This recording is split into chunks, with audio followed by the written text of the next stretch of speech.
In the last video, I showed you how to disassemble the SSP5, and in this video, I will show you how to put it back together. Okay, we start with the lower. You put in the striker sear spring, and you place the striker sear on top. It should rest there. This bar goes into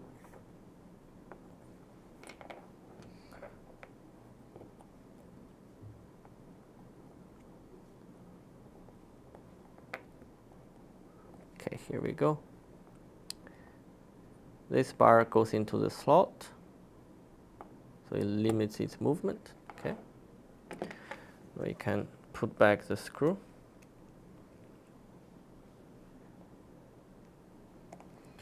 When you're putting it back, you should apply middle strength screw glue in there, just so it doesn't get loose during use. Now the striker. Put in the spring.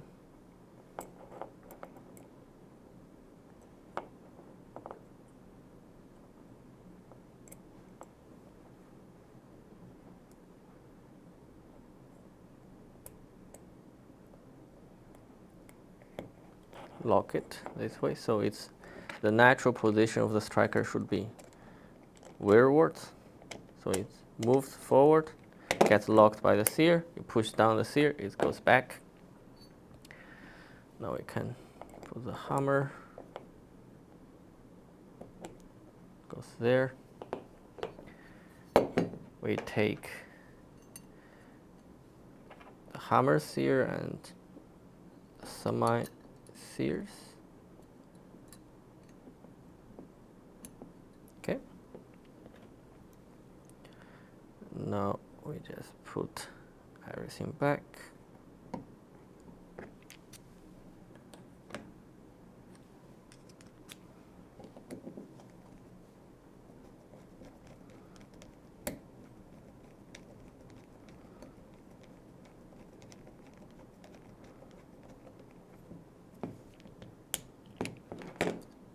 Make sure it's moved with the sear.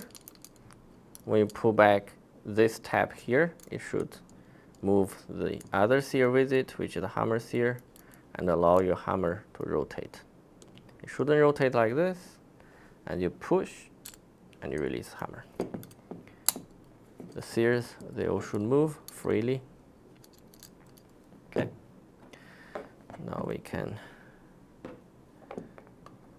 put on the grip safety, and we put this side on first, rotate it inside the slot. Yep. Okay. Now we go on the other side. First you put in the pins that were in there with the spring, and the second pin. This might be a little bit tricky, but what I usually do, I just take the sear spring, the leaf spring, to push it. But keep your finger here, so in case you miss, it flies into your finger and not into another dimension.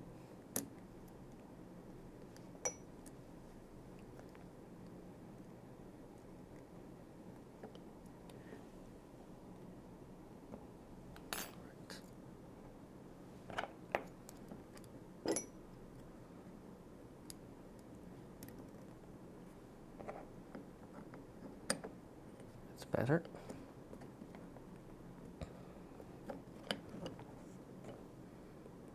You rotate the safety on the other side to match, and now, yes.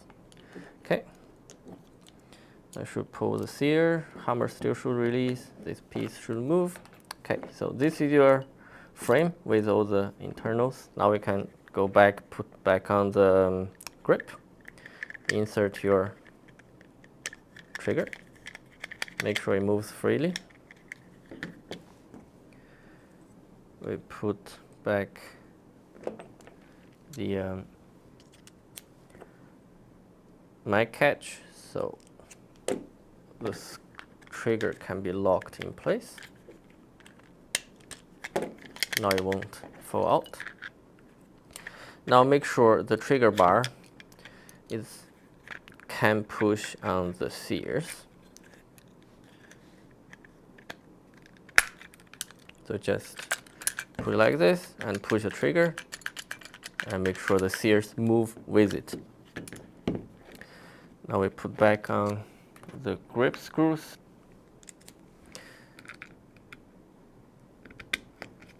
Be careful not to strip the frame, because then you will need a new frame, but also secure the screws firmly because they handle partially the pressure from the hammer spring.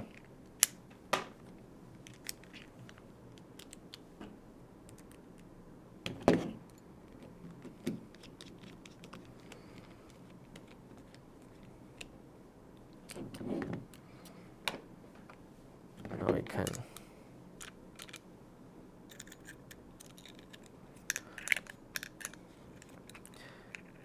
put in the leaf spring. Now the leg on the right should be pushing the silver sear, and the sear on the in the middle should be pushing on the tab on the black sear. Okay. Now we put back also the hammer spring.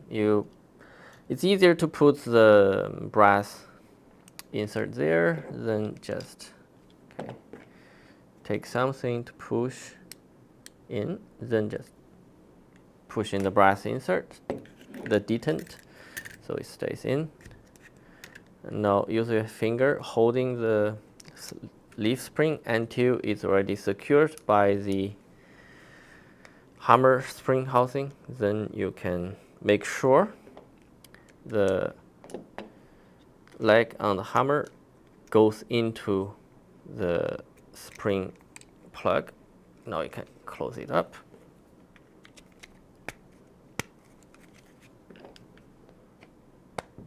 Okay.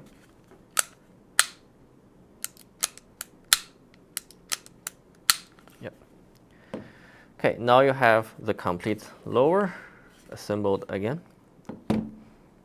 Now we can do the upper. We can start by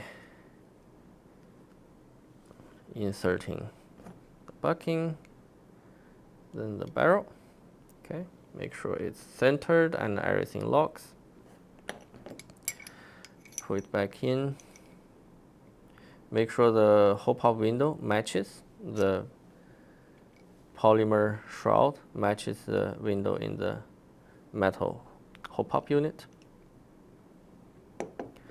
Then we can take an Allen key and secure the inner barrel. You don't have to force it in. It locks on the slot. If you screw the screw too hard, you will dent your inner barrel. Just so it doesn't move back and forth and doesn't really rotate. Now we can put the O-ring back on and thread in the outer barrel.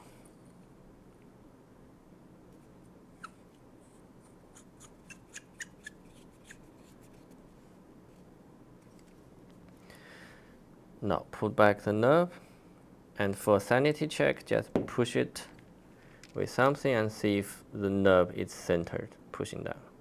Yeah, looking pretty good.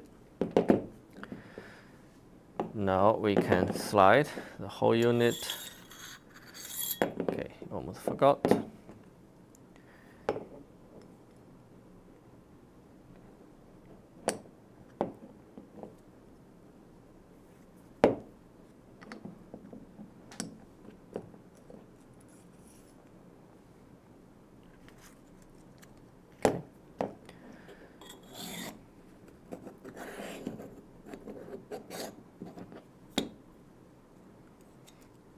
The plunger has a flat surface, and that surface should be facing the outer barrel. Otherwise, you might have a spacing issue. Okay, now once it's in place, you can start with this screw here. Leave it loose, just so nothing jumps out. Screw the TDC back in. And you can put your cover back on.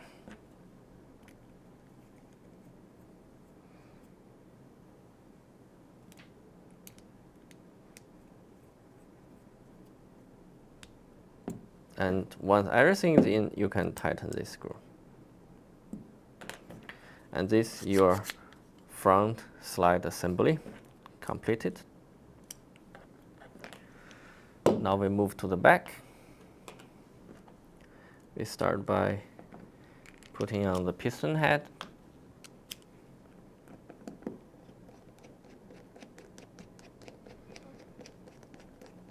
Use screw glue here because you do not want any gas leak passing by.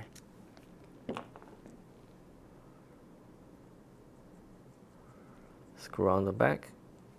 This one here, you can just hand tighten it, then secure it with this set screw in the bottom.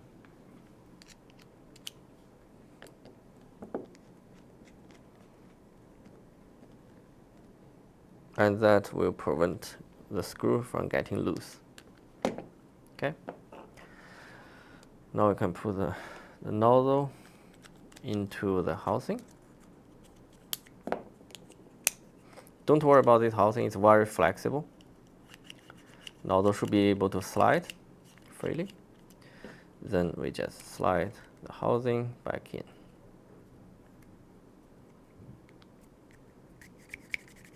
Okay. Put back the nozzle return spring.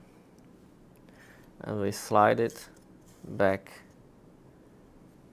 into the weir slide.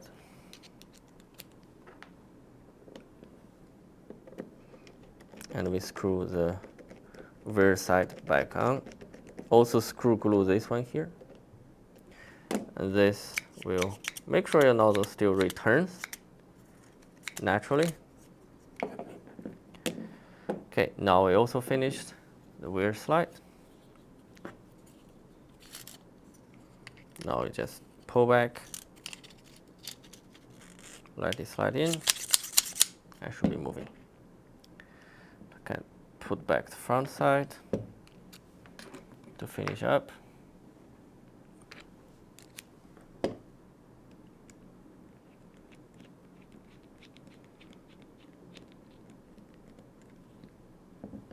Okay. We can put the whole gun back together.